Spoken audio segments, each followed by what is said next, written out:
The morning sun was sharp, slicing through the clouds that hung lazily over downtown Atlanta.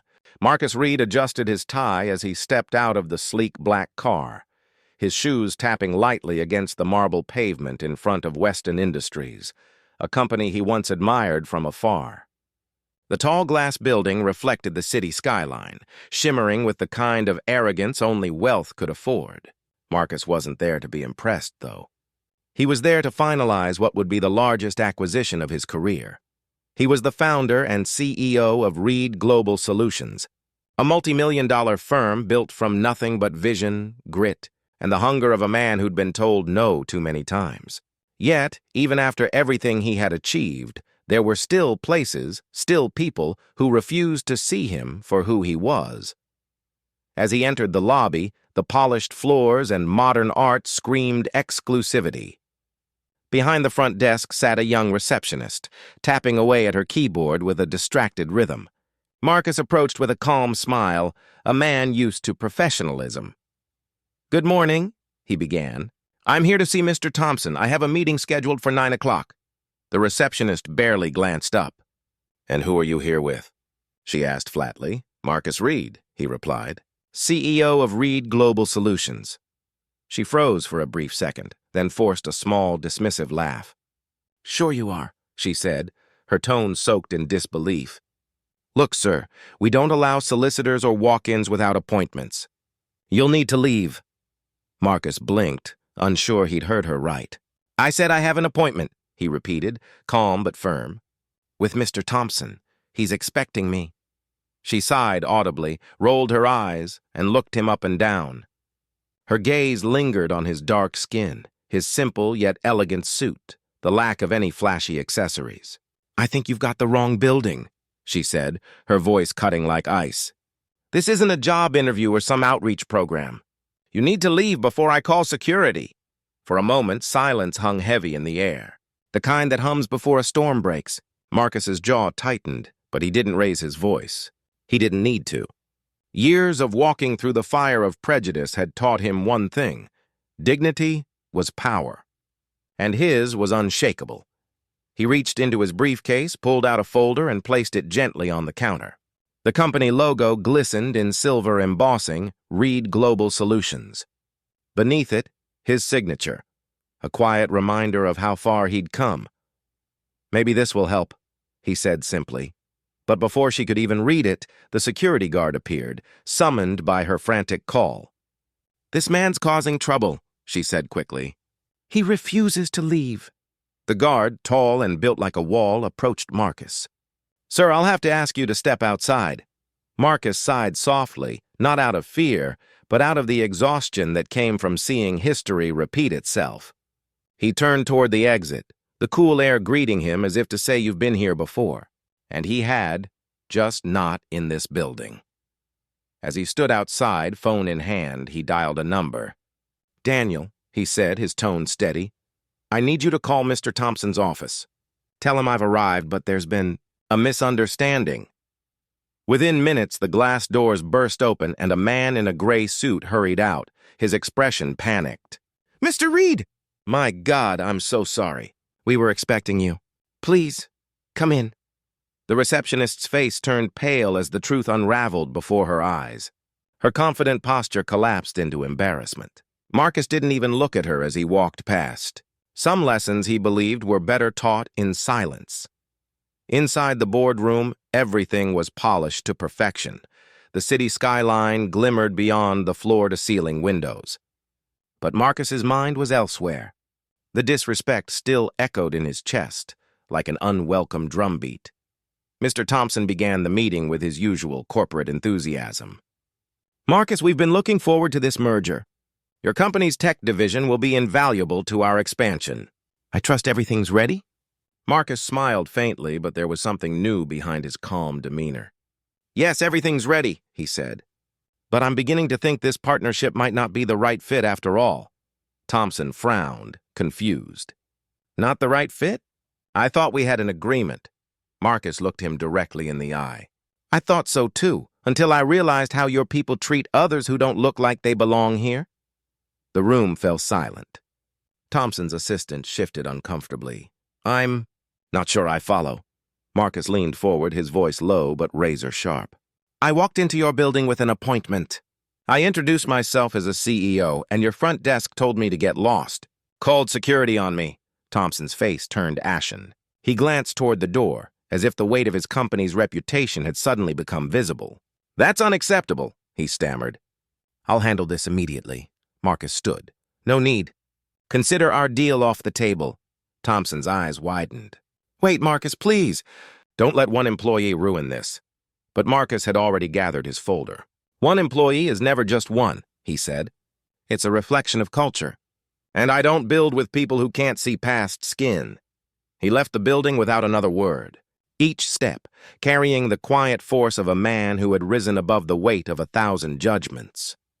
That night, as he sat in his office overlooking the city lights, Marcus thought about everything he'd endured, the long years of proving himself in boardrooms that doubted his worth, the polite smiles that hid prejudice, the constant battle to be seen as equal. But tonight felt different. He was no longer the man who needed their validation. He was the man who decided who got to rise with him and who would fall. 2 weeks later, Weston Industries received the news that their biggest investor, Reed Global, had not only withdrawn from the partnership, but had also acquired their largest competitor. The deal effectively cut Weston's market value in half overnight. Marcus didn't gloat. He didn't post about it online. He didn't even tell his team why he'd backed out. He believed the most powerful revenge wasn't in shouting about your worth. It was in quietly proving it beyond question. But deep down, he knew something had shifted, not just in business, but in himself. Every insult, every dismissal, every get lost he'd ever heard had built him into something indestructible. And now, standing at the top, he finally understood. Power isn't given. It's reclaimed. In the days that followed, whispers began to spread through the corporate corridors of Weston Industries. Stockholders panicked, analysts raised eyebrows, and employees found themselves caught in a storm they didn't understand. Overnight, Marcus Reed had become the ghost in their balance sheets, the man whose silence carried more power than their entire board. But Marcus didn't watch their downfall with joy. He watched with a kind of cold reflection, the way a man studies a lesson written in pain. He had been underestimated too many times to take pride in someone else's humiliation. Still, there was a quiet satisfaction in knowing that integrity had finally spoken louder than arrogance. When the news broke publicly, media outlets scrambled to piece together what had happened. Reed Global withdraws multi-million-dollar merger. Weston stocks plummet by 42%, one headline read. Another went deeper. Sources cite internal bias at Weston as cause for collapse. It was poetic justice, wrapped neatly in the language of business. Meanwhile, the receptionist, the same woman who had told him to get lost, was called into HR. Rumors swirled through the office about what she had done, about how one moment of prejudice had cost the company everything.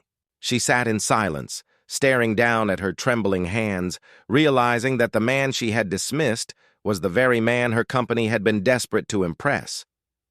Her arrogance had burned her employer to ashes. Marcus, on the other hand, was miles away, standing on the balcony of his penthouse. The city stretched out before him, a skyline of ambition and contradiction. He thought about his journey, about how far he'd come from the small house on the south side of Atlanta, where his mother used to remind him, "Son, the world won't always see your worth, so you'd better learn to see it yourself." He smiled softly, remembering her words. They were the foundation beneath every building he'd ever built, every contract he'd ever signed. She hadn't lived to see this day, but he knew she'd be proud. Not because he was rich or powerful, but because he'd stood tall without lowering himself to their level. That night, Marcus attended a gala, an event filled with the same kind of people who once shut doors in his face. But tonight they sought his handshake, his approval, his signature. They didn't see the black man who didn't belong anymore. They saw the man who defined the room. During the dinner, a journalist approached him. "Mr. Reed," she said softly, recorder in hand, "there's been a lot of talk about your recent business move. Many are calling it the boldest statement against corporate discrimination in years. Would you care to comment? Marcus took a sip of his drink, his eyes scanning the glittering crowd. I didn't set out to make a statement, he said. I just refuse to do business with people who can't see beyond their bias. Sometimes, when you walk away from disrespect, the world finally learns what respect looks like.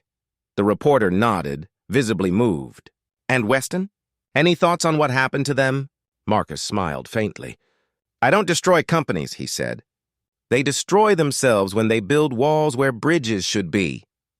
His words went viral the next morning. The clip flooded social media not because it was loud or controversial, but because it was true. People shared it under hashtags like respect over recognition and see beyond skin. For once, the story wasn't about anger. It was about grace, strength, and quiet power. In the following months, Marcus launched a new initiative under Reed Global, the Equity Program, a mentorship and funding platform for minority entrepreneurs who had the ideas but not the access. Opportunity, he said during the press launch, shouldn't depend on the color of your handshake. The program became a nationwide movement, changing lives, building startups, and creating space where there had once been exclusion. Marcus had taken the energy of rejection and turned it into an empire of opportunity. As Weston Industries continued to crumble under lawsuits, investor exits, and a damaged reputation, Marcus moved forward, never once mentioning their name again. That was his way. He didn't look back at the buildings that fell. He only looked ahead to the ones he would build. One evening, months later, Marcus was invited to speak at a university commencement ceremony. Standing at the podium, he looked out at a sea of faces, young, ambitious, diverse. He paused before speaking, letting the silence breathe. When I was your age, he began, I thought success meant proving people wrong.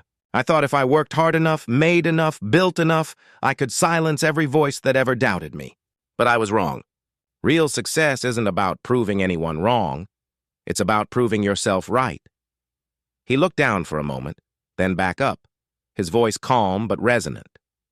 You will meet people who judge you before they know you. They'll measure your worth by your skin, your name, your background. But here's the truth. Your worth isn't theirs to measure. And when the world tells you to get lost, don't argue. Don't shout. Just smile and build something so powerful they'll never forget losing you. The auditorium erupted into applause, but Marcus didn't smile for the noise. He smiled because he knew someone out there, someone who looked like him, who'd been told the same words he'd once heard, was listening. And that was enough. Later that night, after the applause had faded, Marcus sat in his car outside the old Weston building. The company's logo was gone, replaced by a "For Lease" sign. The lobby lights were off. The receptionist's desk was empty. For a moment, he just sat there, staring at the building that had once represented power. Now it was hollow, silent, stripped of everything but the echo of arrogance. He stepped out of the car, walked up to the doors, and stood there quietly. He didn't feel victory. He felt closure. Pulling out his phone, he typed a message to himself, something simple yet eternal. Never fight to be seen. Build so brightly that blindness becomes impossible.